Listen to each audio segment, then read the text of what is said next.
ਅੱਜ ਦੀ ਡੇਟ ਦੇ ਵਿੱਚ ਕਿੰਨੇ ਸਾਡੇ ਯੰਗਸਟਰਸ ਹੀ ਨੇ ਉਹਨਾਂ ਚੀਜ਼ਾਂ ਨੂੰ ਨਹੀਂ ਮੰਨਦੇ ਕਿ ਜਨਮ ਟੇਵਾ ਜਨਮ ਪੱਤਰੀ ਹੋ ਗਏ ਜਾਂ ਸ਼ੁਭ ਮੁਹੂਰਤ ਅਸ਼ੁਭ ਮੁਹੂਰਤ ਦੇਖ ਕੇ ਕੋਈ ਕੰਮ ਸਟਾਰਟ ਕਰਨਾ। ਕਿਉਂਕਿ ਦੇਖਿਆ ਜਾਵੇ ਜਦੋਂ ਇਨਸਾਨ ਦਾ ਜਨਮ ਹੁੰਦਾ ਵੈ ਜਦੋਂ ਉਹਦਾ ਆਖਰੀ ਸਮਾਂ ਹੁੰਦਾ ਵੈ ਉਹਦੇ ਲਈ ਕੋਈ ਮੁਹੂਰਤ ਨਹੀਂ ਦੇਖਿਆ ਜਾਂਦਾ। ਤਾਂ ਇਹਦੇ ਬਾਰੇ ਤੁਸੀਂ ਕੀ ਕਹੋਗੇ ਕਿ ਡਿਫਰੈਂਸ ਕੀ ਆ ਔਰ ਲੋਕੀ ਯਕੀਨ ਕਰਨ ਤਾਂ ਕਿਉਂ ਕਰਨ? ਅੱਜ ਤੋਂ 10,000 ਸਾਲ ਪਹਿਲਾਂ ਹੁਣ ਤਾਂ ਆਪਾਂ ਕਹਿ ਸਕਦੇ ਹਾਂ ਕਿ ਟੈਲੀਸਕੋਪ ਔਰ ਬਾਕੀ ਸਾਇੰਟੀਫਿਕ ਮਤਲਬ ਇਨੋਵੇਸ਼ਨਸ ਇੰਨੀਆਂ ਹੋ ਚੁੱਕੀਆਂ ਕਿ ਅਸੀਂ ਪੂਰੇ ਦੇ ਪੂਰੇ ਯੂਨੀਵਰਸ ਨੂੰ ਅਸੀਂ ਪੂਰੇ ਮਤਲਬ ਅੱਖਾਂ ਨਾਲ ਦੇਖ ਸਕਦੇ ਹਾਂ। ਮਗਰ ਉਸ ਟਾਈਮ ਸਿਰਫ ਉਹ ਰਿਸ਼ੀਆਂ ਦੀ ਅੰਦਰੂਨੀ ਅੱਖ ਸੀ ਜਿਹਦੇ ਨਾਲ ਉਹ ਪੂਰੇ ਪਲੈਨਟਸ ਨੂੰ ਦੇਖ ਰਹੇ ਸੀ ਔਰ ਜੋ ਡਿਸਟੈਂਸਿਸ ਉਹਨਾਂ ਨੇ ਦੱਸੇ ਉਹ ਡਿਸਟੈਂਸ ਅੱਜ ਸਾਇੰਸ ਦੇ ਹਿਸਾਬ ਨਾਲ ਜਦੋਂ ਅਸੀਂ ਮਿਲਾਉਣ ਦੀ ਕੋਸ਼ਿਸ਼ ਕਰਦੇ ਹਾਂ ਉਹ ਐਗਜ਼ੈਕਟਲੀ ਉਹੀ ਡਿਸਟੈਂਸ ਨਿਕਲਦਾ। ਹਾਂਜੀ ਸਰ, ਅਸੀਂ ਸੁਣਿਆ ਵਾ ਕਿ ਤੁਸੀਂ ਐਸਟਰੋਲੋਜੀ ਦੇ ਨਾਲ ਨਾਲ ਡੈਂਟਿਸਟ ਵੀ ਹੋ, ਤਾਂ ਤੁਸੀਂ ਸਾਨੂੰ ਦੱਸ ਸਕਦੇ ਹੋ, ਦਰਸ਼ਕਾਂ ਨੂੰ ਦੱਸ ਸਕਦੇ ਹੋ ਕਿ ਇੱਕ ਡੈਂਟਿਸਟ ਡਾਕਟਰ ਐਸਟਰੋਲੋਜੀ ਦੇ ਪ੍ਰੋਫੈਸ਼ਨ ਦੇ ਵਿੱਚ ਕਿਵੇਂ ਉਤਰੇ ਹੋ? ਮੈਂ ਮੈਡੀਕਲ ਬੈਕਗ੍ਰਾਉਂਡ ਤੋਂ ਹਾਂ, ਡੈਂਟਲ ਸਰਜਨ ਹੋਣ ਕਰਕੇ ਸਰੀਰ ਬਾਰੇ ਬਹੁਤ ਚੀਜ਼ਾਂ ਪਤਾ ਸੀ। ਸੋ ਸਰੀਰ ਔਰ ਸਰੀਰ ਦੇ ਅੰਦਰ ਦੀਆਂ ਚੀਜ਼ਾਂ ਨੂੰ ਜਦੋਂ ਮੈਂ ਸਾਇੰਟੀਫਿਕ ਤਰੀਕੇ ਦੇ ਨਾਲ ਵੈਦਿਕ ਚੀਜ਼ਾਂ ਦੇ ਨਾਲ ਮਿਲਾਇਆ ਤਾਂ ਉਹ ਜੋ ਇੱਕ ਪੈਕੇਜ ਬਣ ਕੇ ਨਿਕਲਿਆ ਉਹ ਦੁਨੀਆ ਵਾਸਤੇ ਇੱਕ ਨਵਾਂ ਸੀ, ਨਵੇਲੀ ਚੀਜ਼ ਸੀ। ਲੋਕਾਂ ਨੇ ਪਹਿਲਾਂ ਇਹ ਚੀਜ਼ਾਂ ਦੇਖੀਆਂ ਨਹੀਂ ਸੀ ਕਿ ਜਿਹੜੇ ਸਾਡੇ ਸ਼ਾਸਤਰਾਂ ਦੇ ਵਿੱਚ ਐਗਜ਼ਾਮਪਲਸ ਦੀ ਗੱਲ ਕੀਤੀ ਗਈ, ਜਿਵੇਂ ਸੂਰਜ ਤੋਂ ਪ੍ਰਿਥਵੀ ਦੀ ਡਿਸਟੈਂਸ ਹੋ ਗਈ ਹੈ। ਜਿਵੇਂ ਕਿਹਾ ਜਾਂਦਾ ਸੀ ਕਿ ਹਨੂਮਾਨ ਜੀ ਨੇ ਆਪਣੇ ਬਚਪਨ ਦੇ ਵਿੱਚ ਸੂਰਜ ਨੂੰ ਨਿਗਲ ਲਿਆ ਸੀਗਾ ਉਹਦਾ। ਤੇ ਇਹ ਡਿਸਟੈਂਸਿਸ ਦਾ ਸਾਇੰਟੀਫਿਕ ਰੀਜ਼ਨ ਇਹਨਾਂ ਦੋਨਾਂ ਦੇ ਬਾਰੇ ਐਗਜ਼ੈਕਟ ਕਿਵੇਂ ਪਤਾ ਲੱਗਿਆ? ਕਿਉਂਕਿ ਅੱਜ ਵੀ ਬਹੁਤ ਸਾਰੀ ਚੀਜ਼ਾਂ ਨੂੰ ਕਹਿੰਦੇ ਨੇ ਕਿ ਇਹ ਸਾਰੀ ਚੀਜ਼ਾਂ ਮਿਥ ਨੇ, ਇਨਸਾਨ ਦੀ ਆਪਣੀ ਹੀ ਕਿੱਥੇ ਘੜੀ ਹੋਈ ਹੈ, ਪਰ ਇਹਦਾ ਰਿਐਲਿਟੀ ਕਲੈਰਿਟੀ ਕਿਸੇ ਨੂੰ ਵੀ ਨਹੀਂ ਹੈ। ਹੁਣ ਜਿੱਥੇ ਤੱਕ ਇਹ ਗੱਲ ਹੈ ਕਿ ਸਾਇੰਸ ਨੂੰ ਕਹਿ ਸਕਦੇ ਹਾਂ ਕਿ ਕਿਸੇ ਟਾਈਮ ਤੇ ਸਾਇੰਸ ਵੀ ਇੱਕ ਮਿਥ ਹੁੰਦੀ ਸੀ, ਕਿਉਂਕਿ ਜਦ ਤੱਕ ਕਿਸੇ ਚੀਜ਼ ਨੂੰ ਅਸੀਂ ਆਪਣੀ ਅੱਖਾਂ ਨਾਲ ਜਾਣ ਨਹੀਂ ਲੈਂਦੇ, ਸਮਝ ਨਹੀਂ ਲੈਂਦੇ, ਸਾਇੰਸ ਵੀ ਸ਼ੁਰੂਆਤ ਤਾਂ ਦੇਖੋ ਇਸੇ ਤਰ੍ਹਾਂ ਹੁੰਦੀ ਹੈ ਕਿ ਸਾਨੂੰ ਜੋ ਚੀਜ਼ ਨਹੀਂ ਪਤਾ ਉਹ ਹਨੇਰੇ ਦੇ ਵਿੱਚ ਹੈ, ਅਸੀਂ ਉਸ ਨੂੰ ਮਿਥ ਕਹਿ ਸਕਦੇ ਹਾਂ। ਹੁਣ ਇਸੇ ਤਰੀਕੇ ਦੇ ਨਾਲ ਪਹਿਲਾਂ ਇਹ ਹੁੰਦਾ ਸੀ, ਪੁਰਾਣੀ ਅਗਰ ਗੱਲ ਕਰੀਏ ਕਿ ਜੀ ਸੂਰਜ ਹੀ ਇੱਕ ਹੈ, ਬਾਕੀ ਜਿਹਨੂੰ ਕਹਿ ਜਾਵੇ ਗ੍ਰਹਿ ਸਾਰੇ ਦੇ ਸਾਰੇ ਉਸ ਦੇ ਅੱਗੇ ਪਿੱਛੇ ਘੁੰਮਦੇ। ਸਰ ਹੁਣ ਜਿੱਦਾਂ ਤੁਸੀਂ ਕਹਿ ਰਹੇ ਹੋ ਕਿ ਚੰਦਰਮਾ ਜੋ ਹੈ ਇੱਕ ਗ੍ਰਹਿ ਵਾ, ਮਤਲਬ ਧਰਤੀ ਦਾ ਉਹ ਟੁਕੜਾ ਵਾ ਜਿਹੜਾ ਤੁਸੀਂ ਕਿਹਾ ਵਾ, ਠੀਕ ਹੈ। ਪਰ ਤੁਹਾਨੂੰ ਵੀ ਪਤਾ ਵਾ ਆਪਣੇ ਕਲਚਰ ਦੇ ਵਿੱਚ, ਪੂਜਾ ਪਾਠ ਦੇ ਵਿੱਚ ਚੰਦਰਮਾ ਨੂੰ ਬਹੁਤ ਜ਼ਿਆਦਾ ਤਵੱਜੋ ਦਿੱਤੀ ਜਾਂਦੀ ਹੈ। ਉਹੀ ਚੰਦਰਮਾ ਵਾ ਜਿਹਨੂੰ ਕਰਵਾ ਚੌਥ ਤੇ ਦੇ ਕੇ ਤੋੜਿਆ ਜਾਂਦਾ ਵਾ। ਇਹ ਚੰਦਰਮਾ ਉਹੀ ਹੈ ਜਦੋਂ ਗਣੇਸ਼ ਚਤੁਰਥੀ ਆਉਂਦੀ ਹੈ ਜਿਹਨੂੰ ਕਲੰਕਿਤ ਵੀ ਕਿਹਾ ਜਾਂਦਾ ਵਾ। ਤੇ ਇਹੀ ਚੰਦਰਮਾ ਲੂਨਰ ਐਕਲਿਪਸ ਵੀ ਤੌਰ ਤੇ ਜਾਣਿਆ ਜਾਂਦਾ ਵਾ। ਤੇ ਹੁਣ ਜਿੱਦਾਂ ਤੁਸੀਂ ਕਹਿ ਰਹੇ ਹੋ ਕਿ ਉਹ ਇੱਕ ਟੁਕੜਾ ਵਾ, ਇਸ ਤੁਕ ਨੂੰ ਜ਼ਰਾ ਕਲੀਅਰ ਕਰੋ ਕਿ ਕਿਵੇਂ? ਕਨਸੈਪਟ ਕੀ ਹੈ? ਪਹਿਲਾਂ ਜਿਹਨੂੰ ਕਿ એનર્ਜੀ ਹੈ, એનર્ਜੀ ਤੋਂ ਮਾਸ ਬਣਿਆ, ਮਾਸ ਦੇ ਨਾਲ ਹੀ ਹੌਲੀ ਹੌਲੀ ਜਿਹਨੂੰ ਕਿਹਾ ਜਾਵੇ ਪਹਿਲਾਂ ਸੂਰਿਆ ਬਣਿਆ, ਸੂਰਿਆ ਦੇ ਟੁਕੜੇ ਅਲੱਗ-ਅਲੱਗ ਪਲੈਨਟਸ ਦੇ ਵਿੱਚ ਬਣ ਗਏ, ਕੋਈ ਜੁਪੀਟਰ ਬਣ ਗਿਆ, ਕੋਈ ਸੈਟਰਨ ਬਣ ਗਿਆ, ਕੋਈ ਮਾਰਸ ਬਣ ਗਿਆ, ਇਸੇ ਤਰੀਕੇ ਦੇ ਨਾਲ ਧਰਤੀ ਬਣ ਗਈ। ਉਹ ਧਰਤੀ ਦਾ ਜਦੋਂ ਬ੍ਰੇਕੇਜ ਹੋਈ ਤਾਂ ਧਰਤੀ ਦਾ ਸੈਟੇਲਾਈਟ ਚੰਦਰਮਾ ਬਣਿਆ। ਹੁਣ ਚੰਦਰਮਾ ਨੂੰ ਅਸੀਂ ਜੋਤਿਸ਼ ਦੇ ਵਿੱਚ ਕੀ ਲੈਂਦੇ ਆ, ਇਸ ਨੂੰ ਮਨ ਕਿਹਾ ਜਾਂਦਾ ਹੈ ਔਰ ਰਿਸ਼ੀਆਂ ਨੇ ਇਹ ਸਾਇੰਸ ਬਹੁਤ ਕਲੀਅਰਲੀ ਡਿਫਾਈਨ ਕੀਤੀ। ਜਿਹੜਾ ਤੁਸੀਂ ਵਰਡ ਯੂਜ਼ ਕੀਤਾ ਗਣੇਸ਼ ਚਤੁਰਥੀ ਔਰ ਬਾਕੀ ਚੀਜ਼ਾਂ ਦੇ ਜਿਹੜੇ ਨਾਮ ਲਏ, ਕਿਉਂਕਿ ਚੰਦਰਮਾ ਸਾਡਾ ਕੀ ਹੈ, ਡਰਾਈਵਰ એનર્ਜੀ ਹੈ। ਦੇਸ਼ ਵਿਦੇਸ਼ ਟਾਈਮਸ ਦੇਖ ਰਹੇ ਸਾਰੇ ਦਰਸ਼ਕਾਂ ਦਾ ਨਿੱਘਾ ਸਵਾਗਤ ਹੈ। ਅੱਜ ਅਸੀਂ ਆਏ ਹਾਂ ਲੁਧਿਆਣੇ ਸ਼ਹਿਰ ਦੇ ਸਭ ਨਾਲੋਂ ਫੇਮਸ ਐਸਟਰੋਲੋਜਰ ਡਾਕਟਰ ਅਜੇ ਸ਼ਾਹੀ ਜੀ। ਸਤਿ ਸ਼੍ਰੀ ਅਕਾਲ ਸਰ। ਸਤਿ ਸ਼੍ਰੀ ਅਕਾਲ। ਹਾਂਜੀ ਸਰ, ਅਸੀਂ ਸੁਣਿਆ ਵਾ ਕਿ ਤੁਸੀਂ ਐਸਟਰੋਲੋਜੀ ਦੇ ਨਾਲ ਨਾਲ ਡੈਂਟਿਸਟ ਵੀ ਹੋ, ਤਾਂ ਤੁਸੀਂ ਸਾਨੂੰ ਦੱਸ ਸਕਦੇ ਹੋ, ਦਰਸ਼ਕਾਂ ਨੂੰ ਦੱਸ ਸਕਦੇ ਹੋ ਕਿ ਇੱਕ ਡੈਂਟਿਸਟ ਡਾਕਟਰ ਐਸਟਰੋਲੋਜੀ ਦੇ ਪ੍ਰੋਫੈਸ਼ਨ ਦੇ ਵਿੱਚ ਕਿਵੇਂ ਉਤਰੇ ਹੋ? ਸਭ ਤੋਂ ਪਹਿਲਾਂ ਦੇਸ਼ ਵਿਦੇਸ਼ ਦੇ ਸਭੀ ਦਰਸ਼ਕਾਂ ਦਾ ਬਹੁਤ-ਬਹੁਤ ਮਤਲਬ ਮੈਂ ਦਿਲੋਂ ਧੰਨਵਾਦੀ ਹਾਂ ਔਰ ਤੁਹਾਡੀ ਟੀਮ ਦਾ ਬਹੁਤ-ਬਹੁਤ ਧੰਨਵਾਦੀ ਹਾਂ ਕਿ ਜਿਨ੍ਹਾਂ ਨੇ ਮੌਕਾ ਦਿੱਤਾ ਕਿ ਅਸੀਂ ਆਪਣੇ ਅੰਦਰਲੇ ਵਿਚਾਰ ਲੋਕਾਂ ਤੱਕ ਪਹੁੰਚਾ ਸਕੀਏ। ਹੁਣ ਸਭ ਤੋਂ ਪਹਿਲਾਂ ਜੋ ਤੁਹਾਡਾ ਸਵਾਲ ਹੈ ਕਿ ਇੱਕ ਪ੍ਰੋਫੈਸ਼ਨਲ ਡੈਂਟਿਸਟ ਹੋਣ ਦੇ ਬਾਵਜੂਦ ਮੈਂ ਐਸਟਰੋਲੋਜੀ ਦੇ ਖੇਤਰ ਦੇ ਵਿੱਚ ਕਿਸ ਤਰ੍ਹਾਂ ਆ ਗਿਆ। ਦੇਖੋ, ਐਸਟਰੋਲੋਜੀ ਕੋਈ ਐਸਾ ਸਬਜੈਕਟ ਨਹੀਂ ਹੈ ਜਿਹੜਾ ਸਾਨੂੰ ਕੋਈ ਬਾਹਰੋਂ ਸਿੱਖਣਾ ਹੁੰਦਾ ਹੈ। ਇਹ ਬੇਸਿਕਲੀ, ਕਿਉਂਕਿ ਮੈਂ ਤੁਹਾਨੂੰ ਇੱਥੇ ਬਹੁਤ ਕਲੀਅਰਲੀ ਦੱਸ ਦੇਵਾਂ ਕਿ ਮੈਂ ਸਪਿਰਿਚੁਅਲ ਐਸਟਰੋਲੋਜਰ ਹਾਂ। ਸਭ ਤੋਂ ਪਹਿਲਾਂ ਗੱਲ ਕੀ ਹੈ ਕਿ ਇਨਸਾਨ ਆਪਣੇ ਆਪ ਨੂੰ ਜਾਣਨ ਦੀ ਇੱਛਾ ਸਭ ਦੇ ਵਿੱਚ ਹੁੰਦੀ ਹੈ, ਔਰ ਜਿਸ ਟਾਈਮ ਤੁਸੀਂ ਆਪਣੇ ਅੰਦਰ ਉਤਰਦੇ ਹੋ, ਸਾਧਨਾ ਦੇ ਖੇਤਰ ਦੇ ਵਿੱਚ ਉਤਰਦੇ ਹੋ, ਤਾਂ ਨਾਲ ਹੀ ਤੁਹਾਡੇ ਜਿਹੜੇ ਵੈਦਿਕ ਸ਼ਾਸਤਰ ਹੈ ਉਹ ਆਪਣੇ ਆਪ ਤੁਹਾਡੇ ਨਾਲ ਆ ਜਾਣਗੇ। ਔਰ ਵੈਦਿਕ ਸ਼ਾਸਤਰਾਂ ਨੂੰ ਜਾਣਦੇ ਹੋਏ, ਆਪਣੀ ਮੈਡੀਟੇਸ਼ਨ ਸਾਧਨਾ ਕਰਦੇ ਹੋਏ, ਇਹ ਐਸਟ੍ਰੋਲੋਜੀ ਤਾਂ ਤੁਹਾਡੇ ਨਾਲ ਆਪਣੇ ਆਪ ਆ ਹੀ ਜਾਏਗੀ, ਕਿਉਂਕਿ ਆਪਣੇ ਆਪ ਨੂੰ ਜਾਣਨਾ ਹੈ ਤਾਂ ਤੁਸੀਂ ਲੋਕਾਂ ਦੀ ਲਾਈਫ ਦੇ ਬਾਰੇ ਜਾਣ ਸਕਦੇ ਹੋ। ਸੋ ਇਸ ਦੇ ਵਿੱਚ ਮੈਂ ਇਸ ਨੂੰ ਕੋਈ ਐਸਾ ਨਹੀਂ ਲੈਂਦਾ ਕਿ ਇਹ ਕੋਈ ਡਿਫਰੈਂਟ ਸਬਜੈਕਟ ਹੈ, ਔਰ ਨਾਲ ਇਹਦੇ ਨਾਲ ਮੈਨੂੰ ਐਡਵਾਂਟੇਜ ਇਹ ਹੋ ਗਿਆ ਕਿਉਂਕਿ ਮੈਂ ਮੈਡੀਕਲ ਬੈਕਗ੍ਰਾਉਂਡ ਤੋਂ ਹਾਂ, ਡੈਂਟਲ ਸਰਜਨ ਹੋਣ ਕਰਕੇ ਸਰੀਰ ਬਾਰੇ ਬਹੁਤ ਚੀਜ਼ਾਂ ਪਤਾ ਸੀ। ਸੋ ਸਰੀਰ ਔਰ ਸਰੀਰ ਦੇ ਅੰਦਰ ਦੀਆਂ ਚੀਜ਼ਾਂ ਨੂੰ ਜਦੋਂ ਮੈਂ ਸਾਇੰਟੀਫਿਕ ਤਰੀਕੇ ਦੇ ਨਾਲ ਵੈਦਿਕ ਚੀਜ਼ਾਂ ਦੇ ਨਾਲ ਮਿਲਾਇਆ ਤਾਂ ਉਹ ਜੋ ਇੱਕ ਪੈਕੇਜ ਬਣ ਕੇ ਨਿਕਲਿਆ ਉਹ ਦੁਨੀਆ ਵਾਸਤੇ ਇੱਕ ਨਵਾਂ ਸੀ, ਨਵੇਲੀ ਚੀਜ਼ ਸੀ। ਲੋਕਾਂ ਨੇ ਪਹਿਲਾਂ ਇਹ ਚੀਜ਼ਾਂ ਦੇਖੀਆਂ ਨਹੀਂ ਸੀ। ਕਿ ਲੋਕਾਂ ਨੂੰ ਪਹਿਲਾਂ ਲੱਗਦਾ ਸੀ ਕਿ ਜਿਹੜੇ ਐਸਟ੍ਰੋਲੋਜਰ ਹੈ ਉਹ ਤਾਂ ਸਿਰਫ ਇੱਕ ਭਰਮ ਟੋਟਕੇ ਔਰ ਇਹੀ ਜਿਹੀਆਂ ਚੀਜ਼ਾਂ ਕਰਦੇ ਸੀ, ਔਰ ਮੈਂ ਪਹਿਲਾ ਇਨਸਾਨ ਸੀ ਜਿਸ ਨੇ ਇਹ ਦੋਨੋਂ ਚੀਜ਼ਾਂ ਨੂੰ ਇੱਕ ਸਾਇੰਟੀਫਿਕ ਤਰੀਕੇ ਨਾਲ ਲੋਕਾਂ ਸਾਹਮਣੇ ਰੱਖਿਆ। ਔਰ ਇਸੇ ਕਰਕੇ ਸਾਡੇ ਜੋ ਮੇਰਾ ਵੀਡੀਓ ਚੈਨਲ ਹੈ ਜਿਸ ਦਾ ਨਾਮ ਐਸਟ੍ਰੋ ਇੰਟੈਲੀਜੈਂਸ ਹੈ, ਉਸ ਨੂੰ ਵੀ ਲੋਕਾਂ ਤੋਂ ਪੂਰਾ ਭਰਪੂਰ ਪਿਆਰ ਮਿਲਿਆ। ਹਾਂਜੀ ਸਰ, ਤੁਸੀਂ ਕਹਿ ਰਹੇ ਹੋ ਕਿ ਵੈਦਿਕ ਐਸਟ੍ਰੋਲੋਜੀ ਬਾਰੇ ਤੁਸੀਂ ਦੱਸ ਰਹੇ ਹੋ। ਵੈਦਿਕ ਐਸਟ੍ਰੋਲੋਜੀ ਔਰ ਸਾਇੰਸ ਟੈਕਨੋਲੋਜੀ, ਠੀਕ ਹੈ, ਦੋਨਾਂ ਦੇ ਵਿੱਚ ਡਿਫਰੈਂਸ ਕੀ ਹੈ ਕਿ ਬਹੁਤ ਸਾਰੇ ਲੋਕੀ ਨੇ ਜੋ ਐਸਟ੍ਰੋਲੋਜੀ ਦੇ ਵਿੱਚ ਬਿਲੀਵ ਨਹੀਂ ਕਰਦੇ, ਔਰ ਕਈ ਹੁਣ ਤੁਹਾਨੂੰ ਪਤਾ ਅੱਜ ਦੀ ਡੇਟ ਦੇ ਵਿੱਚ ਕਿੰਨੇ ਸਾਡੇ ਯੰਗਸਟਰਸ ਹੀ ਨੇ ਉਹਨਾਂ ਚੀਜ਼ਾਂ ਨੂੰ ਨਹੀਂ ਮੰਨਦੇ ਕਿ ਜਨਮ ਟੇਵਾ, ਜਨਮ ਪੱਤਰੀ ਹੋ ਗਏ ਜਾਂ ਸ਼ੁਭ ਮੁਹੂਰਤ ਅਸ਼ੁਭ ਮੁਹੂਰਤ ਦੇਖ ਕੇ ਕੋਈ ਕੰਮ ਸਟਾਰਟ ਕਰਨਾ। ਕਿਉਂਕਿ ਦੇਖਿਆ ਜਾਵੇ ਜਦੋਂ ਇਨਸਾਨ ਦਾ ਜਨਮ ਹੁੰਦਾ ਵੈ, ਜਦੋਂ ਉਹਦਾ ਆਖਰੀ ਸਮਾਂ ਹੁੰਦਾ ਵੈ, ਉਹਦੇ ਲਈ ਕੋਈ ਮੁਹੂਰਤ ਨਹੀਂ ਦੇਖਿਆ ਜਾਂਦਾ।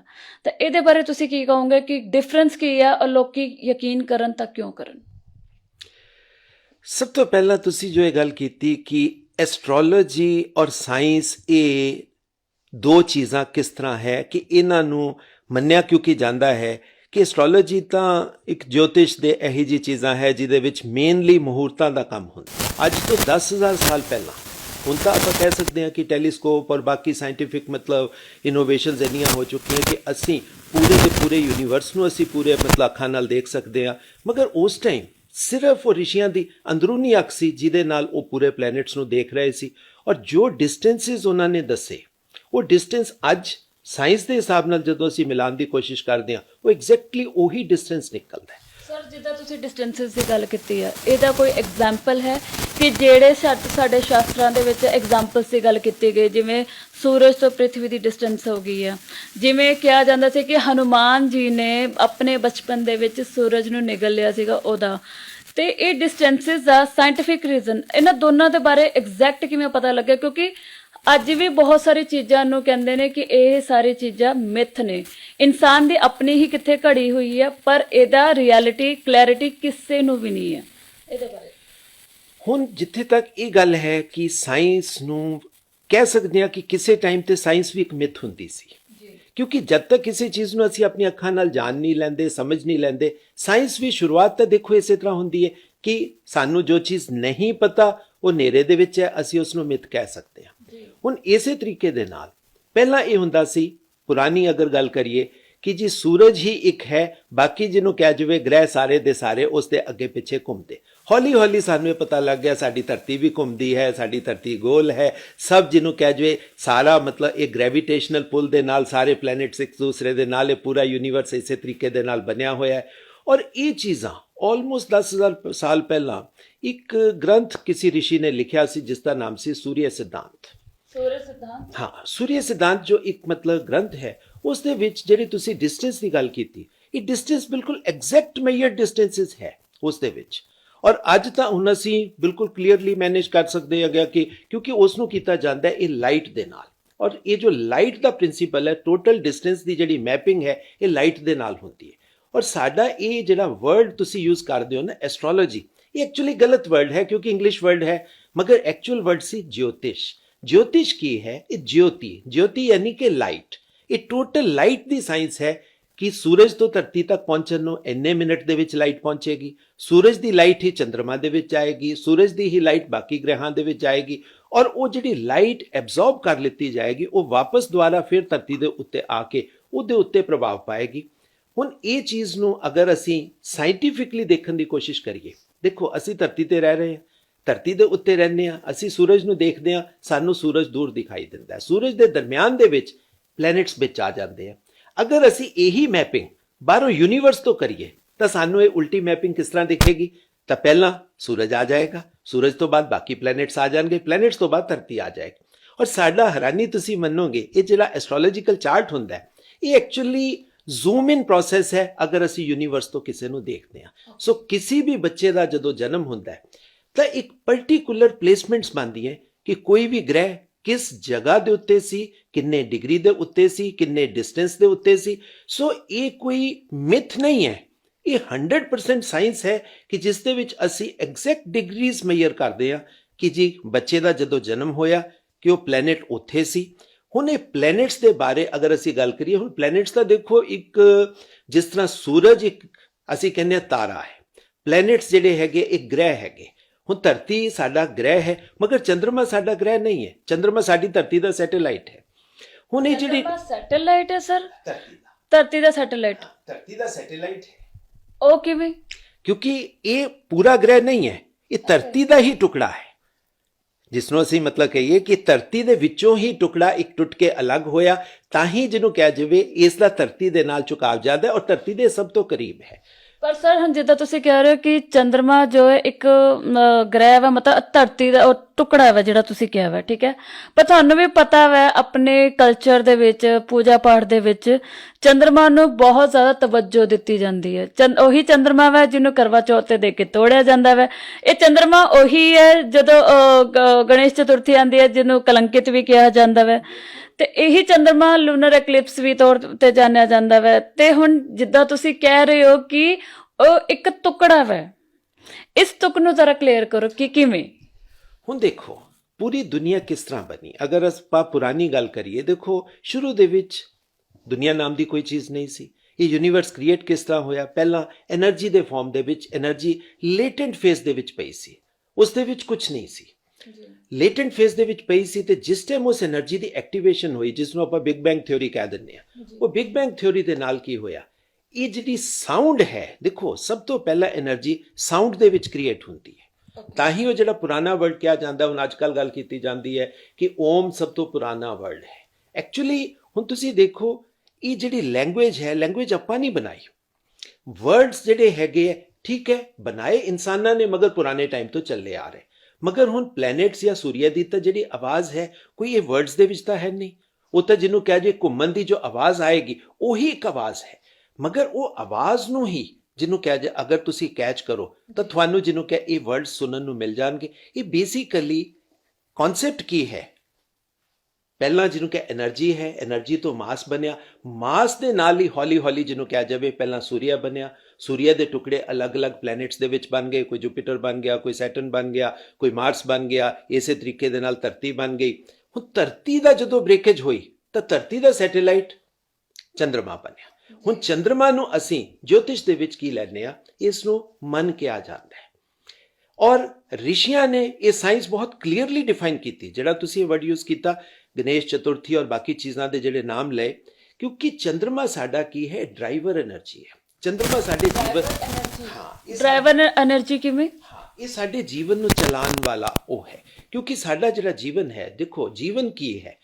ਬੱਚਾ ਪੈਦਾ ਹੁੰਦਾ ਹੈ, ਉਸ ਨੂੰ ਇੱਕ ਸਰੀਰ ਮਿਲਦਾ ਹੈ, ਉਹ ਸਰੀਰ ਦੇ ਵਿੱਚ ਆਤਮਾ ਆਉਂਦੀ ਹੈ, ਆਤਮਾ ਦੇ ਨਾਲ ਹੀ ਮਨ ਆ ਜਾਂਦਾ ਹੈ, ਮਨ ਹੀ ਤੁਹਾਡੇ ਜੀਵਨ ਨੂੰ ਚਲਾਉਂਦਾ ਹੈ। ਔਰ ਮਨ ਕੀ ਚੀਜ਼ ਹੈ? ਜਦੋਂ ਮਨ ਬਾਹਰ ਨੂੰ ਜਾਏਗਾ ਦੁਨੀਆ ਕ੍ਰੀਏਟ ਹੋ ਜਾਏਗੀ, ਅੰਦਰ ਆਏਗਾ ਤੇ ਅਸੀਂ ਉਸ ਨੂੰ ਕਹਿੰਦੇ ਹਾਂ ਸਾਧਨਾ ਹੋ ਗਈ, ਮੈਡੀਟੇਸ਼ਨ ਹੋ ਗਈ। ਟੋਟਲ ਖੇਲ ਇਹ ਸਾਰਾ ਆਤਮਾ ਔਰ ਮਨ ਦਾ ਹੀ ਹੈ।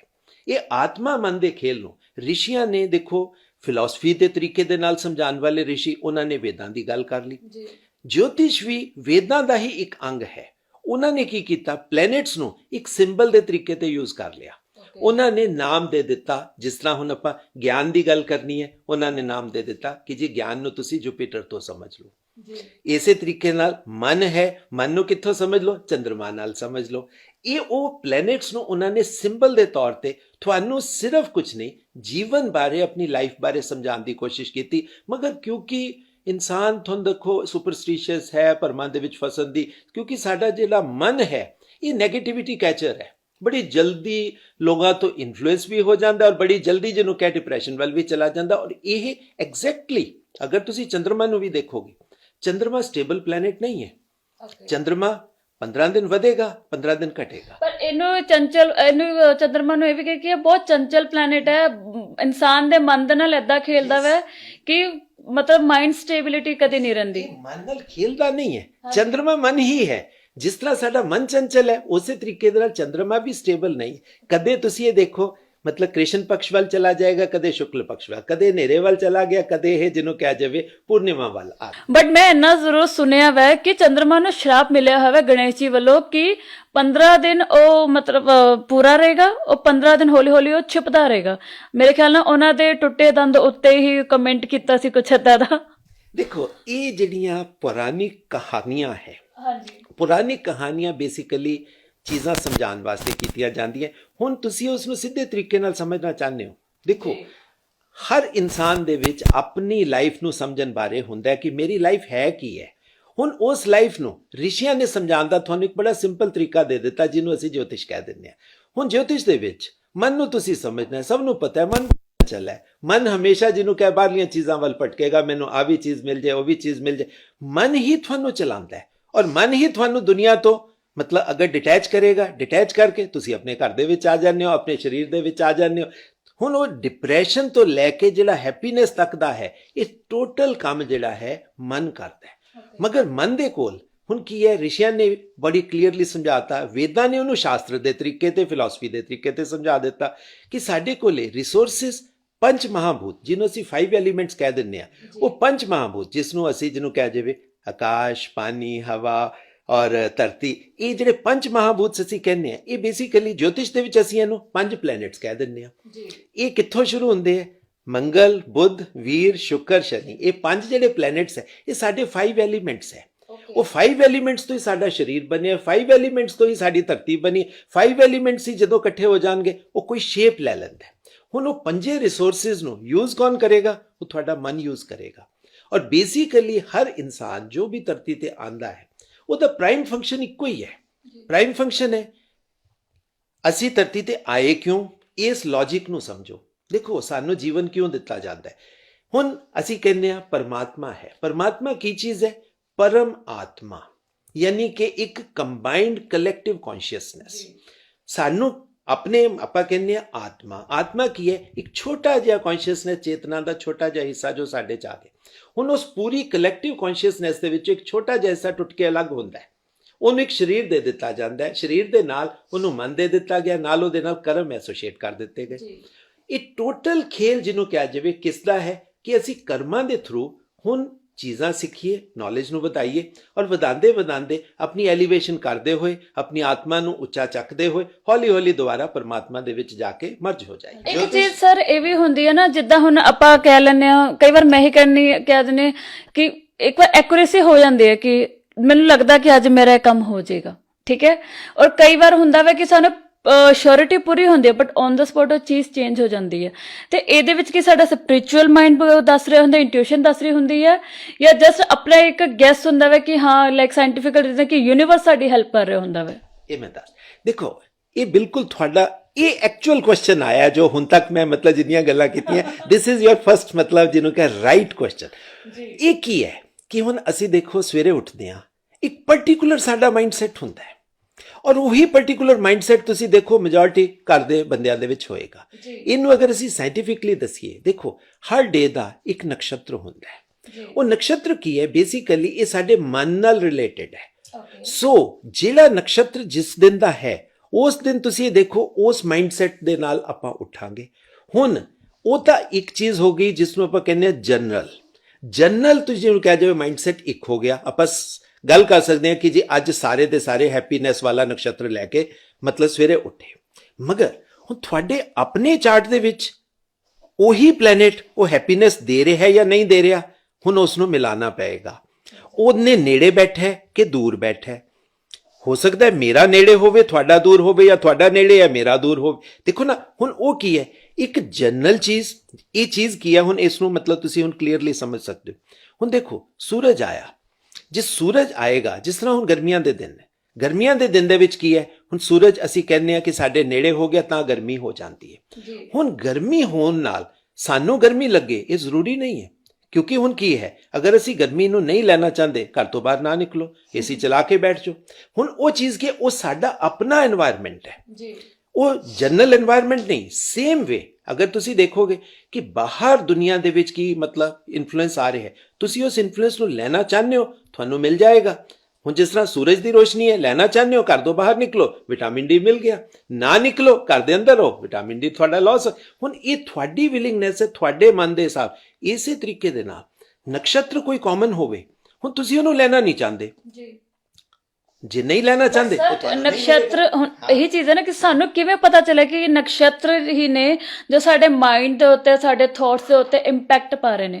ਕਈ ਸਾਰੇ ਮੈਂ ਏਦਾਂ ਵੀ ਸੁਣੇ ਨੇ, ਟੈਰੋ ਕਾਰਡ ਰੀਡਰ ਵੀ ਨੇ, ਐਸਟ੍ਰੋਲੋਜੀ ਕਹਿੰਦੇ ਕਿ ਤੁਸੀਂ ਨਾ ਮਤਲਬ ਕੁਝ ਵੀ ਸੋਚੋ, ਲਾਈਕ ਅੱਜ ਕੱਲ੍ਹ ਇੱਕ ਵਰਡ ਬੜਾ ਫੇਮਸ ਹੈ ਮੈਨੀਫੈਸਟੇਸ਼ਨ, ਐਸਟ੍ਰੋਲੋਜਰਸ ਵੀ ਕਹਿੰਦੇ ਨੇ, ਟੈਰੋ ਕਾਰਡ ਰੀਡਰਸ ਵੀ ਕਹਿੰਦੇ ਨੇ, ਔਰ ਇਹ ਕਿੰਨਾ ਸੱਚ ਹੈ ਕਿੰਨਾ ਨਹੀਂ ਦੈਟ ਤੁਸੀਂ ਹੀ ਦੱਸ ਸਕਦੇ ਹੋ ਕਿ ਮੈਨੀਫੈਸਟ ਕਰੋ। ਤੁਸੀਂ ਕਿਸੇ ਵੀ ਚੀਜ਼ ਨੂੰ, ਪਾਰਟਿਕੂਲਰ ਚੀਜ਼ ਚਾਹੁੰਦੇ ਹੋ, ਕਿਸੇ ਪਰਸਨ ਨੂੰ ਮਿਲਣਾ ਚਾਹੁੰਦੇ ਹੋ, ਜਾਂ ਕੋਈ ਮਨਪਸੰਦੀਦਾ ਦਾ ਕੋਈ ਵੀ ਕੰਮ ਹੋਵੇ, ਠੀਕ ਹੈ, ਤੁਸੀਂ ਮਤਲਬ ਆਪਣੇ ਮਾਈਂਡ ਦੇ ਵਿੱਚ ਉਹਨੂੰ ਅਫਰਮ ਕਰੋ ਕਿ ਯੂਨੀਵਰਸ ਦੀ ਜਿੰਨੀ ਪਾਵਰ ਹੈ ਤੁਹਾਨੂੰ ਹੈਲਪ ਆਊਟ ਕਰੇ।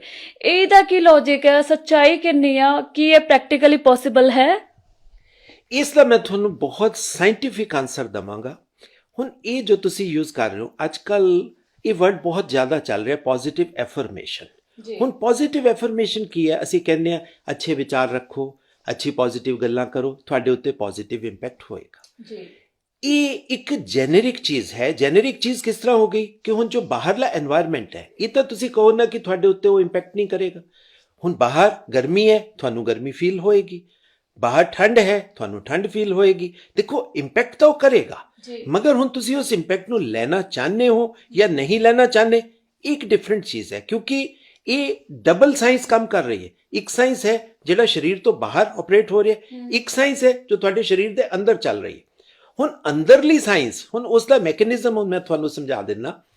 ਰਿਸ਼ੀਆਂ ਨੇ, ਅਗਰ ਤੁਹਾਨੂੰ ਥੋੜਾ ਜਿਹਾ ਵੀ ਪਤਾ ਹੋਵੇ ਕਿ ਸਾਡੀ ਬਾਡੀ ਦੇ ਵਿੱਚ 7 ਚੱਕਰ ਹੈ, 7 ਚੱਕਰਾਸ, ਜਿਹੜਾ ਮਤਲਬ ਜਿਹਨੂੰ ਕਹਿ ਸਭ ਤੋਂ ਨੀਚੇ ਮੂਲਾਧਾਰ ਹੈ, ਮੂਲਾਧਾਰ ਦੇ ਉੱਤੇ ਸਵਾਦਿਸ਼ਠਾਨ ਹੈ, ਸਵਾਦਿਸ਼ਠਾਨ ਦੇ ਉੱਤੇ ਮਨੀਪੁਰ ਚੱਕਰ। ਇਸੇ ਤਰ੍ਹਾਂ 7 ਚੱਕਰਾਂ ਦੇ ਵਿੱਚ ਇੱਕ ਚੱਕਰ ਜਿਸ ਨੂੰ ਵਰਡ ਦਿੱਤਾ ਜਾਂਦਾ ਆਗਿਆ ਚੱਕਰ, ਨਾਰਮਲੀ ਉਸ ਨੂੰ ਕਰਾਊਨ ਚੱਕਰ ਵੀ ਕਹਿ ਦਿੱਤਾ ਜਾਂਦਾ। ਇਹ ਆਗਿਆ ਚੱਕਰ ਕੀ ਹੈ? ਇਹ ਸਾਡੇ ਪੀਨੀਅਲ ਗਲੈਂਡ, ਦੋਨੋਂ ਅੱਖਾਂ ਦੇ ਵਿੱਚ ਪਿਛਲੀ ਸਾਈਡ ਦੇ ਉੱਤੇ ਬ੍ਰੇਨ ਦਾ ਜੋ ਬੇਸ ਹੈ, ਉਸ ਬੇਸ ਦੇ ਉੱਤੇ ਪੀਨੀਅਲ ਗਲੈਂਡ ਹੁੰਦੀ ਹੈ, ਜਿੱਥੇ ਇਹ ਸਿਚੁਏਟਡ ਹੁੰਦਾ ਹੈ। ਹੁਣ ਇਹਨੂੰ ਆਗਿਆ ਚੱਕਰ ਨਾਮ ਰਿਸ਼ੀਆਂ ਨੇ ਕਿਉਂ ਦਿੱਤਾ? ਦੇਖੋ, ਰਿਸ਼ੀ ਇਹ ਨਹੀਂ ਸੀ ਚਾਹੁੰਦੇ ਕਿ ਜੀ ਇਹ ਜਿਹੜੀ ਸਾਇੰਸ ਹੈ ਲੋਕਾਂ ਤੱਕ ਨਾ ਪਹੁੰਚੇ, ਤਾਂ ਉਹਨਾਂ ਨੇ ਬੜੇ ਸਿੰਪਲ ਨਾਮ ਦੇ ਦਿੱਤੇ। ਹੁਣ ਜਿਸ ਤਰ੍ਹਾਂ ਮਨੀਪੁਰ ਚੱਕਰ ਨਾਮ ਦਿੱਤਾ ਕਿ ਤੁਹਾਨੂੰ ਪਤਾ ਲੱਗ ਜੇ ਕਿ ਇਨਸਾਨ ਦਾ ਮਨ ਜਿਹੜਾ ਹੈ ਉਹ ਨਾਭੀ ਦੇ ਵਿੱਚ ਹੁੰਦਾ ਹੈ। ਹੁਣ ਤੁਸੀਂ ਪਿੱਛੇ ਹੀ ਗੱਲ ਕੀਤੀ ਸੀਗੀ ਰਾਵਣ ਦੀ। ਹੁਣ ਰਾਵਣ ਨੂੰ ਮਾਰਿਆ ਕਿੱਥੋਂ ਗਿਆ ਸੀ? ਤੀਰ ਉਸ ਦੀ ਨਾਭੀ 'ਚ ਮਾਰਿਆ ਗਿਆ ਸੀ। ਹੁਣ ਨਾਭੀ ਕੀ ਜਗ੍ਹਾ ਹੈ? ਇਹ ਮਨ ਦਾ ਪੁਰ ਹੈ, ਤਾਂ ਹੀ ਇਸ ਨੂੰ ਮਨੀਪੁਰ ਕਿਹਾ ਜਾਂਦਾ ਹੈ। ਮਨ ਇੱਥੇ ਸਿਚੁਏਟਡ ਹੈ।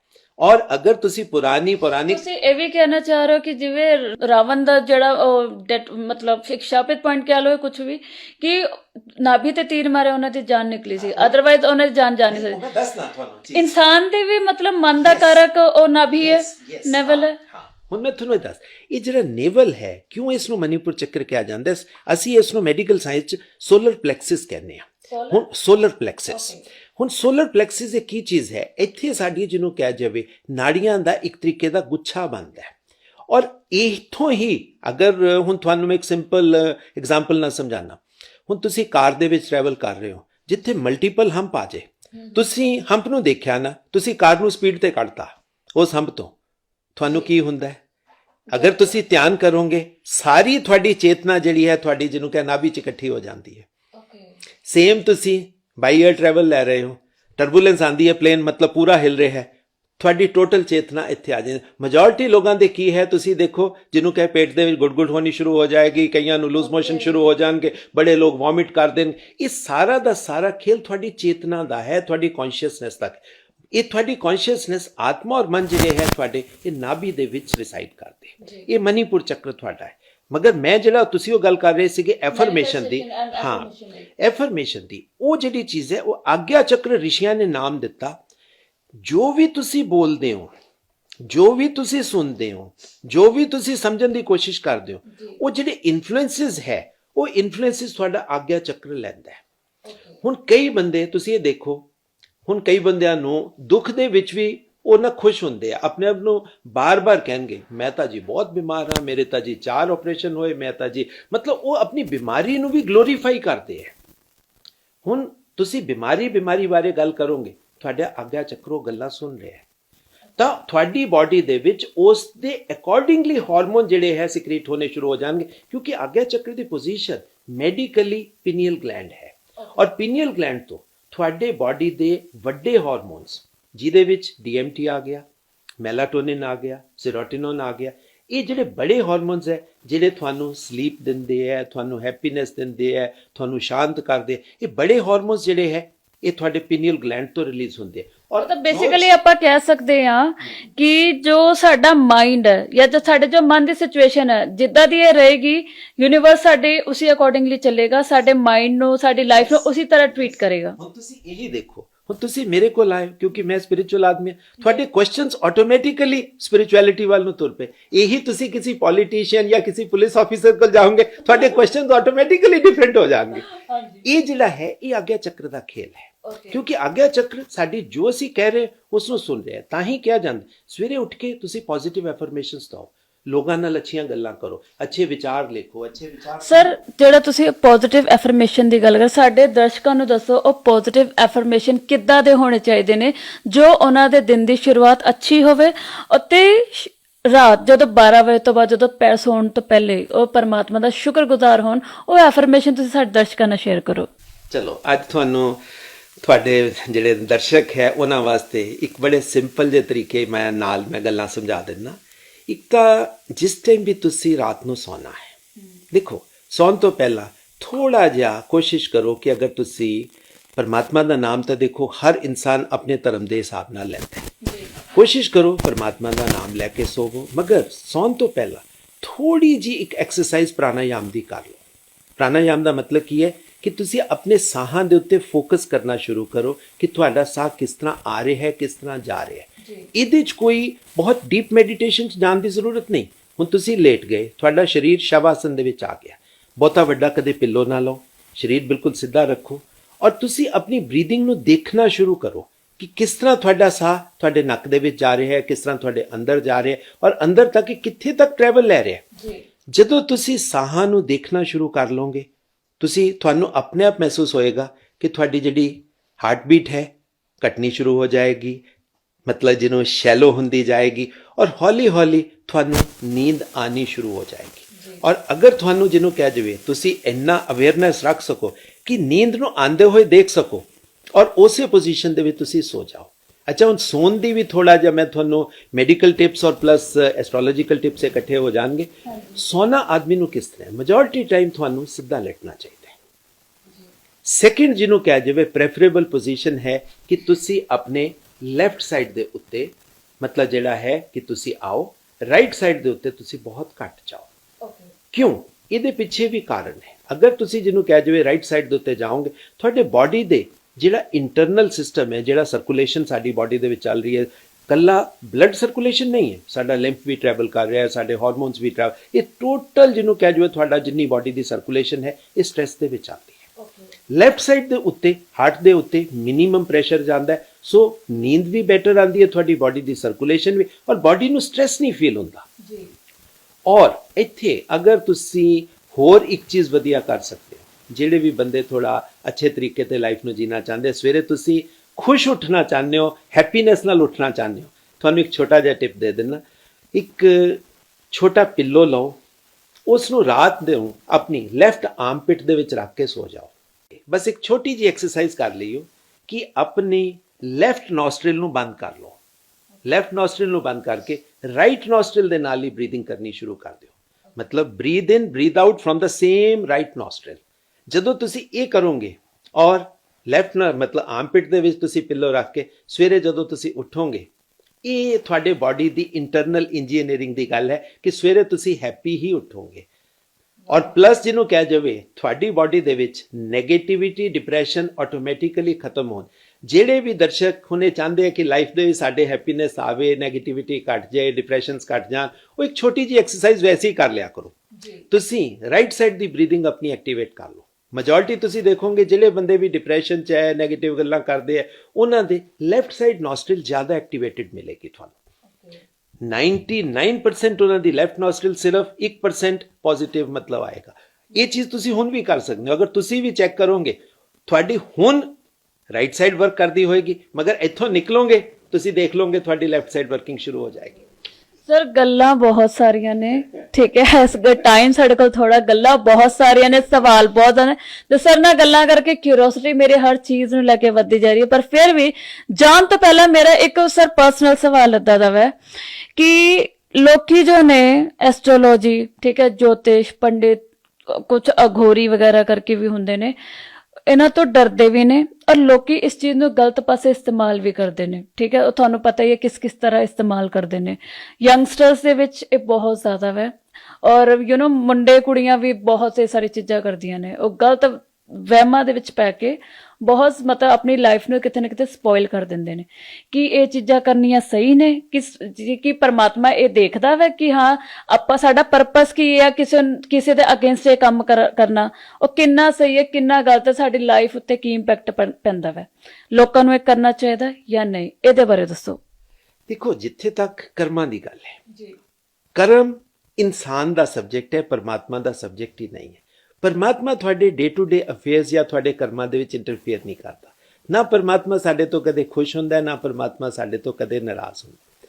ਇਹ ਜਿਹੜਾ ਭਰਮ ਫੈਲਾਉਣ ਦੀ ਸ਼ੁਰੂ ਤੋਂ ਮਤਲਬ ਗੱਲ ਬਣ ਗਈ ਕਿ ਲੋਕਾਂ ਨੂੰ ਬਲੈਕਮੇਲ ਕਰੋ, ਲੋਕਾਂ ਦੇ ਵਿੱਚ ਫੀਅਰ ਸਾਈਕੋਸਿਸ ਇੰਸਟਿਲ ਕਰੋ, ਲੋਕਾਂ ਨੂੰ ਡਰਾਓ, ਇਹਦੇ ਪਿੱਛੇ ਪਰਪਸ ਸਿਰਫ ਇੱਕੋ ਹੀ ਹੈ, ਕਮਰਸ਼ੀਅਲ ਐਂਗਲ, ਪੈਸਾ ਕਮਾਣਾ। ਮਗਰ ਇੱਕ ਪਾਸੇ ਦੇਖੋ, ਮੈਨੂੰ ਉਹੀ ਜਿਹੇ ਐਸਟ੍ਰੋਲੋਜਰਸ ਨਾਲ ਮੈਂ ਇਹ ਗੱਲ ਕਹਿਣਾ ਚਾਹੁੰਦਾ ਕਿ ਐਸਟ੍ਰੋਲੋਜਰ ਦਾ ਤਾਂ ਕੰਮ ਹੈ ਕਿ ਇੱਕ ਇਨਸਾਨ ਦੇ ਕਰਮਾਂ ਨੂੰ ਦੇਖਣਾ, ਉਸ ਦੇ ਕਰਮਾਂ ਨੂੰ ਅੱਛਾ ਬਣਾਉਣਾ ਤਾਂ ਕਿ ਉਸ ਨੂੰ ਰਿਜ਼ਲਟ ਅੱਛਾ ਮਿਲੇ। ਮਗਰ ਉਹੀ ਐਸਟ੍ਰੋਲੋਜਰ ਆਪ ਸਿਰਫ ਆਪਣੇ ਆਪ ਨੂੰ ਪੈਸਾ ਕਮਾਉਣ ਵਾਸਤੇ ਜਾਂ ਪੈਸੇ ਨੂੰ ਵਧਾਉਣ ਵਾਸਤੇ ਦੂਸਰਿਆਂ ਦੇ ਵਿੱਚੋਂ ਫੀਅਰ ਸਾਈਕੋਸਿਸ ਇੰਸਟਿਲ ਕਰਦੇ ਹੈ, ਦੂਸਰਿਆਂ ਨੂੰ ਡਰਾਉਣ ਦਾ ਖੇਲ ਕਰਦੇ ਹੈ, ਤਾਂ ਉਹ ਕਿਸੇ ਦੇ ਛੱਡੋ, ਉਹ ਆਪਣੇ ਕਰਮ ਵੀ ਤਾਂ ਖਰਾਬ ਕਰ ਰਹੇ ਹੈ। ਪਰ ਸਰ ਇਹ ਕਹਿਣਾ ਕਿਤੇ ਨਾ ਕਿਤੇ ਸਹੀ ਹੈ ਕਿ ਬਹੁਤ ਸਾਰੇ ਏਦਾਂ ਦੇ ਲੋਕ ਨੇ ਜੋ ਲੋਕਾਂ ਦੇ ਡਰ ਦਾ, ਉਹਨਾਂ ਦੇ ਇਮੋਸ਼ਨਸ ਦਾ ਨਜਾਇਜ਼ ਫਾਇਦਾ ਚੁੱਕਦੇ ਹੋਏ ਬਿਜ਼ਨਸ ਕਰਦੇ ਨੇ। ਬਿਲਕੁਲ 100% ਹੈ। ਦੇਖੋ, ਹੁਣ ਇੱਕ ਪਾਸੇ ਅਸੀਂ ਕਹਿੰਦੇ ਹਾਂ ਕਿ ਐਸਟ੍ਰੋਲੋਜੀ, ਜੋਤਿਸ਼ ਸਪਿਰਿਚੁਅਲ ਸਾਇੰਸ ਹੈ। ਜੇ ਸਪਿਰਿਚੁਅਲ ਸਾਇੰਸ ਹੈ ਤੇ ਸਾਨੂੰ ਤਾਂ ਇਹਨਾਂ ਚੀਜ਼ਾਂ ਦੇ ਵਿੱਚ ਜਾਣਾ ਹੀ ਨਹੀਂ ਚਾਹੀਦਾ। ਦੇਖੋ, ਜਿੱਥੇ ਤੱਕ ਗੱਲ ਹੈ, ਹੁਣ ਲੋਕ ਜਿਸ ਤਰ੍ਹਾਂ ਕਿਸੇ ਨੇ ਰਤਨਾਂ ਦੇ ਵਿੱਚ ਮਤਲਬ ਜਿਹਨੂੰ ਕਹਿ ਪੈਸੇ ਕਮਾਣੇ ਸ਼ੁਰੂ ਕਰਤੇ, ਦੂਸਰੇ ਨੂੰ ਸ਼ਨੀ ਦੇ ਨਾਮ ਤੇ, ਰਾਹੂ ਦੇ ਨਾਮ ਤੇ, ਮੰਗਲ ਦੇ ਨਾਮ ਤੇ ਡਰਾ ਕੇ। ਹੁਣ ਤੁਹਾਨੂੰ ਇੱਕ ਸਿੰਪਲ, ਵੈਸੇ ਤਾਂ ਮਜ਼ਾਕ ਵਾਲੀ ਗੱਲ ਹੈ, ਲੋਕਾਂ ਨੂੰ ਡਰਾਇਆ ਜਾਂਦਾ ਹੈ ਕਿ ਜੀ ਮਾਂਗਲਿਕ ਦੋਸ਼ ਆ ਗਿਆ, ਤੁਹਾਡੇ ਜੀ ਸ਼ਨੀ ਆ ਗਿਆ, ਤੁਹਾਡੇ ਰਾਹੂ ਆ ਗਿਆ। ਬਈ ਉਹ ਤਾਂ ਇੱਕ ਸਿੰਪਲ ਗੱਲ ਹੈ। ਉਹ ਤਾਂ ਇੱਥੇ ਤੱਕ ਕਿ ਕਿੰਨੇ ਸਾਰੇ ਪੰਡਿਤਾਂ ਨੂੰ ਨੇ, ਜਿੱਦਾਂ ਮੇਰੇ ਘਰਦੇ ਨੇ ਦਿਖਾਤਾ ਕਿ ਸਾਡੇ ਮਤਲਬ ਵਿਆਹ ਨਹੀਂ ਹੋ ਰਿਹਾ, ਮੈਨੂੰ ਕਈਆਂ ਨੇ ਇਹ ਤਾਂ ਕਿਹਾ ਹੋਇਆ ਵੈ ਕਿ ਇਹਨਾਂ ਨੂੰ ਵਿਸ਼ਕਨਿਆ ਦੋਸ਼ ਹੈ। ਇਹ ਕੀ ਚੀਜ਼ ਹੈ? ਕਿ ਮਤਲਬ ਇਹ ਰਿਐਲਿਟੀ ਹੁੰਦੀ ਹੈ ਚੀਜ਼ਾਂ ਦੀ? ਦੇਖੋ, ਹੁਣ ਕਿਸੇ ਨੂੰ, ਹੁਣ ਇੱਥੇ ਅਸੀਂ ਥੋੜਾ ਜਿਹਾ ਮਤਲਬ ਗੱਲ ਕਰਦੇ, ਕਿਸੇ ਨੂੰ ਡਰਾਉਣ ਵਾਸਤੇ ਅਸੀਂ ਕੁਛ ਤਾਂ ਯੂਜ਼ ਕਰਨਾ ਹੈ। ਹੁਣ ਜਿਹੜੇ ਬੰਦਿਆਂ ਨੂੰ, ਦੇਖੋ, ਹੁਣ ਅਗਰ ਤੁਸੀਂ ਸਾਇੰਸ ਨੂੰ ਸਮਝਣਾ ਚਾਹੁੰਦੇ ਹੋ, ਲੌਜਿਕ ਨੂੰ ਸਮਝਣਾ ਚਾਹੁੰਦੇ ਹੋ, ਜੇ ਤੁਸੀਂ ਲੌਜਿਕ ਸਮਝੋਗੇ ਸਾਡੀ ਲਾਈਫ ਕੀ ਹੈ, ਸਾਡੀ ਲਾਈਫ ਬੇਸਿਕਲੀ ਸਾਡੇ ਪਿਛਲੇ ਜਨਮਾਂ ਦੇ ਕੀਤੇ ਹੋਏ ਕਰਮਾਂ ਦਾ ਹੀ ਲੇਖਾ ਜੋਖਾ, ਉਹਦਾ ਮਿਲਿਆ ਜੁਲਿਆ ਫਲ ਹੈ ਕਿ ਅਸੀਂ ਪਿਛਲੇ ਜਨਮਾਂ ਜੋ ਕਰਮ ਕੀਤੇ ਉਹ ਹੁਣ ਸਾਡੇ ਸਾਹਮਣੇ ਆ ਰਹੇ। ਕਿਉਂਕਿ ਕਰਮਾਂ ਦਾ ਲੇਖਾ ਜੋਖਾ ਕੋਈ ਪਰਮਾਤਮਾ ਨੇ ਥੋੜੀ ਦੇਣਾ, ਤੁਹਾਡੇ ਕਰਮਾਂ ਦਾ ਲੇਖਾ ਜੋਖਾ ਤੁਸੀਂ ਹੀ ਦੇਣਾ। ਹੁਣ ਉਹ ਕਰਮਾਂ ਦਾ ਲੇਖਾ ਜੋਖਾ ਦੇਣ 'ਚ ਇੱਕ ਅੱਛੇ ਇਨਸਾਨ ਦਾ, ज्योतिषी ਦਾ, ਐਸਟ੍ਰੋਲੋਜਰ ਦਾ ਜਾਂ ਸਪਿਰਿਚੁਅਲ ਆਦਮੀ ਦਾ ਫਰਜ਼ ਇਹ ਹੋਣਾ ਚਾਹੀਦਾ ਕਿ ਦੂਸਰੇ ਆਦਮੀ ਨੂੰ ਹੈਲਪ ਕਰੋ ਤਾਂ ਕਿ ਇੱਕ ਆਦਮੀ ਇਹ ਮਾਇਆ ਦੇ ਜਾਲ 'ਚ ਫਸਿਆ ਹੋਇਆ ਹੈ, ਡਰਿਆ ਹੋਇਆ, ਕਿ ਉਸ ਨੂੰ ਉਸ 'ਚੋਂ ਕੱਢੀਏ, ਨਾ ਕਿ ਉਸ ਨੂੰ ਡਰਾ ਕੇ ਉਸ ਦੀ ਲਾਈਫ ਨੂੰ ਹੋਰ ਜ਼ਿਆਦਾ ਜਿਹਨੂੰ ਕਹਿ ਜੋ ਡਿਪਰੈਸ਼ਨ ਦੇ ਵਿੱਚ ਜਾਂ ਹਨੇਰੇ ਦੇ ਵਿੱਚ ਪਾ ਦਈਏ ਕਿ ਬੰਦੇ ਨੂੰ ਕੋਈ ਰਸਤਾ ਹੀ ਨਾ ਦਿਖੇ।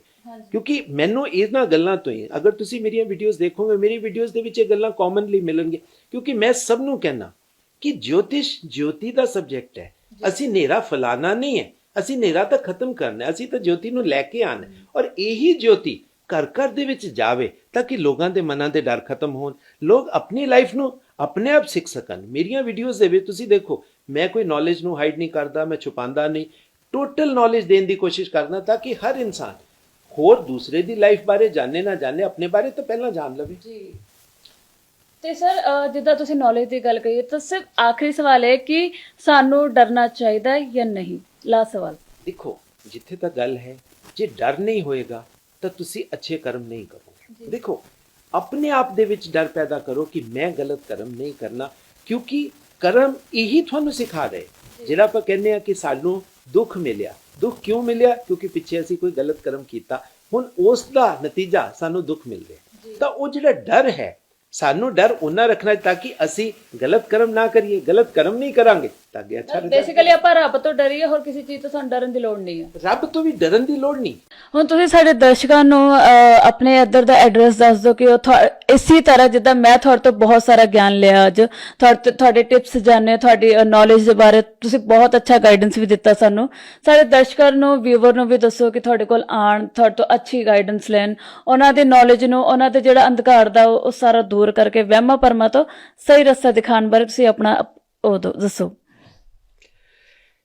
ਤਾਂ ਸਭ ਤੋਂ ਪਹਿਲਾਂ ਤਾਂ ਇਹ ਹੈ ਕਿ ਦੇਖੋ ਮੇਰਾ YouTube ਦੇ ਉੱਤੇ ਇੱਕ ਚੈਨਲ ਹੈ ਜਿਸ ਦਾ ਨਾਮ ਹੈ ਐਸਟਰੋ ਇੰਟੈਲੀਜੈਂਸ। ਸਾਰੇ ਦਰਸ਼ਕਾਂ ਨੂੰ ਪਹਿਲਾਂ ਤਾਂ ਮੈਂ ਅਪੀਲ ਇਹੀ ਕਰਾਂਗਾ ਕਿ ਉਸ ਚੈਨਲ ਨੂੰ ਤੁਸੀਂ ਦੇਖੋ ਵੀ, ਵੀਡੀਓਜ਼ ਨੂੰ ਦੇਖੋ, ਨੌਲੇਜ ਆਪ ਵੀ ਲਓ, ਆਪਣੀ ਲਾਈਫ ਨੂੰ ਬੈਟਰ ਬਣਾਓ। ਉਸ ਦੇ ਵਿੱਚ ਮੈਂ ਪੂਰੀ ਨੌਲੇਜ ਇਸੇ ਤਰੀਕੇ ਦੇ ਨਾਲ ਸਭ ਨਾਲ ਸ਼ੇਅਰ ਕਰਦਾ।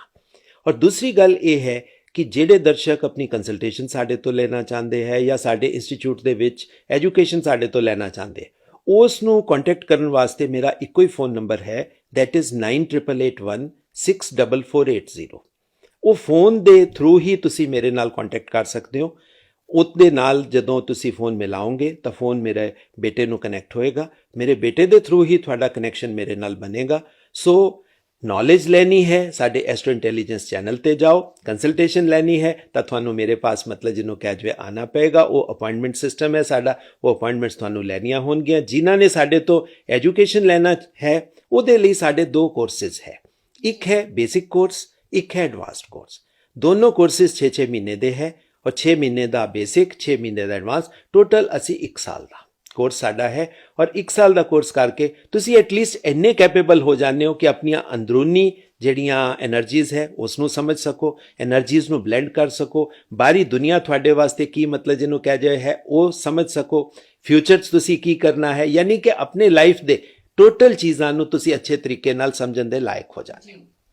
ਇਹਦੇ ਨਾਲ ਹੀ ਅੱਜ ਅਸੀਂ ਅਜੇ ਸਰ ਕੋਲ ਆਏ, ਡਾਕਟਰ ਅਜੇ ਸਰ ਕੋਲ ਆਏ ਹਾਂ। ਬਹੁਤ ਅੱਛਾ ਗਿਆਨ ਦਿੱਤਾ ਇਹਨਾਂ ਨੇ, ਐਸਟ੍ਰੋਲੋਜੀ, ਸਾਇੰਸ, ਜਿਹੜੇ ਵੀ ਸਾਡੇ ਸੁਪਰਸਟੀਸ਼ਨਸ ਨੇ, ਬਲਾਈਂਡ ਫੇਟਸ ਨੇ, ਇਹਨਾਂ ਸਾਰਿਆਂ ਦਾ ਡਿਫਰੈਂਸ ਦੱਸਿਆ ਹੋਇਆ ਤੇ ਸਾਨੂੰ ਸਾਰਿਆਂ ਨੂੰ ਇਹਨਾਂ ਦੇ ਦਿੱਤੇ ਗਿਆਨ ਨੂੰ ਫੋਲੋ ਕਰਦੇ ਹੋਏ ਤੁਸੀਂ ਸਰ ਨਾਲ ਕੰਟੈਕਟ ਕਰੋ, ਆਪਣੀ ਕੰਸਲਟੇਸ਼ਨ, ਆਪਣੇ ਪ੍ਰੋਬਲਮਸ ਉਹਨਾਂ ਨਾਲ ਸ਼ੇਅਰ ਕਰੋ।